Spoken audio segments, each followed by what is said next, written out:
Salam, les Roya. Récemment, j'avais rendez-vous avec une fille. On devait se voir à 20h. Moi, j'étais stressé, donc je suis arrivé un petit peu en avance, vers 14h30. Et tout s'est bien passé, sauf qu'à un moment de la soirée, il y a quelqu'un qui s'est approché de moi et qui m'a dit, très énervé, Toi, donne-moi ton téléphone. Et moi, on m'a toujours appris que l'humour, c'était la meilleure arme pour se défendre. Donc j'ai tenté un truc. J'ai répondu 06.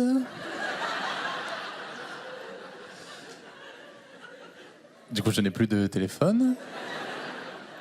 Et cette fille ne m'a jamais rappelé après le rendez-vous, et ça m'embête, puisqu'elle avait vraiment une qualité qui la différenciait de toutes les filles que j'avais rencontrées dans ma vie, c'est qu'elle elle était venue au rendez-vous. Également, avec cette histoire, j'ai réalisé que je ne faisais pas du tout peur physiquement. Merci. Et je sais qu'avec le corps que j'ai, il y a des métiers que je ne pourrais jamais faire dans ma vie, comme vigile en boîte de nuit. Je sais que si un jour je suis vigile et que je dis à quelqu'un non, toi tu rentres pas, et qui me dit si, je rentre.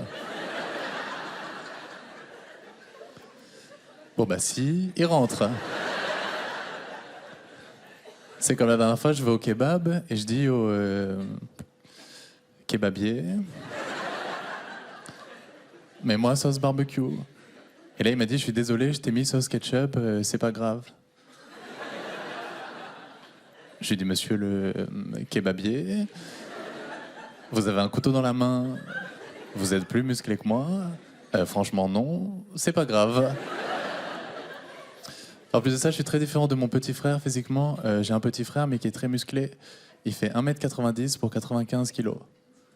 Et 1m90 pour 95 kilos, normalement, c'est les dimensions d'un frigo, pas d'un petit frère. Et on s'est promenés tous les deux récemment, et il y a quelqu'un qui m'a mal parlé, donc moi j'ai répondu de façon un petit peu virulente.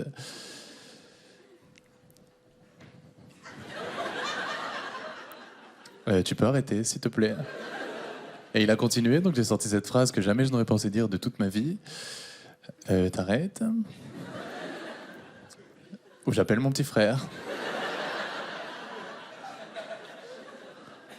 Pour lui ressembler, je me suis inscrit à la musculation récemment.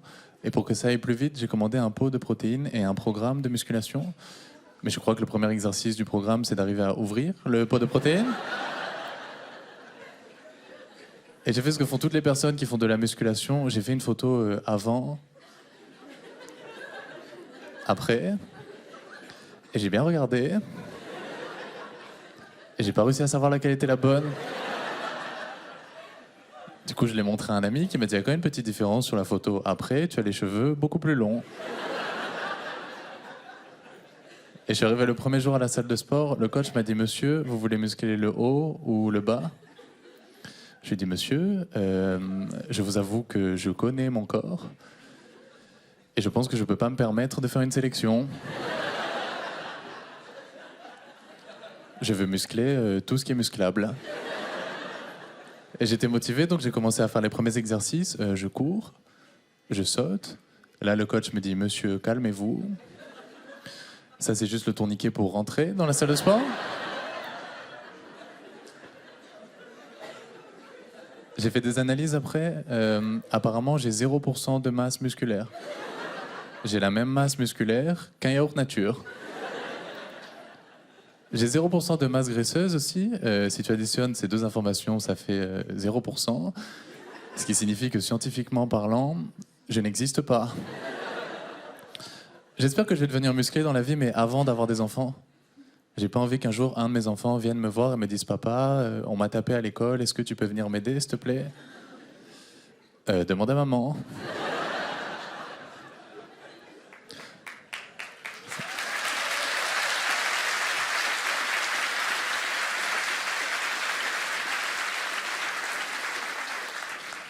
Merci pour cette spontanéité. Je suis pas courageux non plus, mais je pense que le caractère de quelqu'un n'est pas très différent de son physique. Moi, je suis quelqu'un de réservé, je pense pas que ce soit un trait de caractère. Je pense que c'est juste mon corps et mon esprit qui ont fait une réunion et qui se sont dit, bon bah lui, c'est mieux s'il est réservé. Sinon, il va se faire défoncer. On me dit souvent que je suis quelqu'un de gentil. Je n'ai pas le choix. Hein. Je sais que je fais pas peur physiquement, c'est parce que je suis allé chez le coiffeur récemment et on s'est pas entendu sur la notion de pas trop court. J'ai conscience que j'ai la tête d'une secrétaire qui s'appelle Chantal. Il y a des rires qui font plus mal que d'autres. J'ai failli me battre il y a quelque temps par contre et j'ai voulu faire comme dans les films.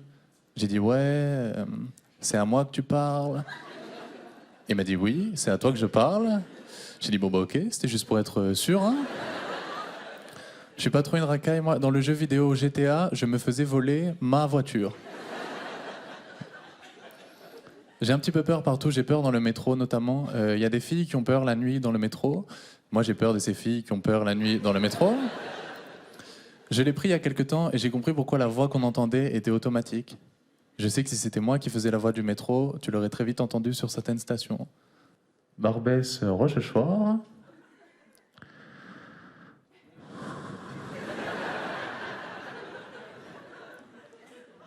Barbès, Rochechouart. Allez Chantal, on se motive. J'ai trouvé une astuce très simple d'ailleurs pour plus me faire embêter à Barbès-Rochechouart. Je vais plus à Barbès-Rochechouart. D'ailleurs, il y a une théorie qui dit que si tu montes dans une rame de métro bondée, tu as plus de chances de te faire agresser que dans une rame vide, puisque les gens auront peur d'intervenir. Alors moi, j'ai voulu vérifier la théorie. Je suis monté dans une rame vide où il y avait moi et un mec vénère, qui m'a très rapidement dit « Donne-moi ton portefeuille ».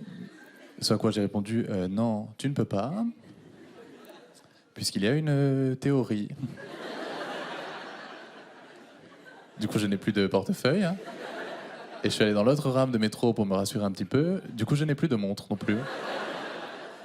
J'ai du mal dans les transports. Je suis parti en vacances au Canada l'été dernier, parce que j'adore ce pays. J'y vais tous les ans depuis l'été dernier, du coup.